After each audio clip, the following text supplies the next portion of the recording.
ఏంటంటే only one and way network. Network యొక్క power తెలుసుకుంటే మాత్రం ఎవరెవరు ఉద్యోగాల గురించి బ్రతకరు. సమస్తం నెట్వర్క్ గురించి తెలుసుకుంటారు. నెట్వర్క్ పవర్ తెలుసుకుంటే మాత్రం ఎవరు కూడా వెనకాడరు. నెట్వర్క్లో పవర్ ఎక్కడి నుంచి స్టార్ట్ అయిందంటే యునైటెడ్ స్టేట్స్ ఆఫ్ అమెరికా. తక్కువ జనాలతో అది అంత ఉన్నత స్థితికి వెళ్ళిపోయిందంటే గల కారణం ఏంటంటే only one and way network. Network అంటే మన వెస్టేజ్ కాదు, చాలా నెట్వర్క్స్ ఉన్నాయి. ఆ నెట్వర్క్లో మన వెస్టేజ్ అనేటువంటిది ఇండియన్కి సూటబుల్. సో ఇండియన్ పీపుల్స్కి సూటబుల్ అయ్యిందంటే అది రేట్లోను అండ్ బిజినెస్ ప్లాన్లోను అండ్ మేనేజ్మెంట్లోను చాలా పవిత్రత ఉంది కాబట్టి, పరిపూర్ణమైనటువంటి భృతి ఉంది కాబట్టి ఖచ్చితంగా ఈ వేదిక మీద, వెస్టేజ్ వేదిక మీద ఇండియాకి సూటబుల్ ఒకే ఒక వేదిక వెస్టేజ్ వేదిక.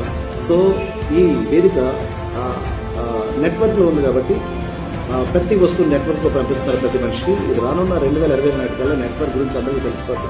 అండ్ 2030 నాటికల్లా పూర్తిగా ఎవరు కూడా ఉద్యోగాలు ఉండరు, అందరూ నెట్వర్క్లో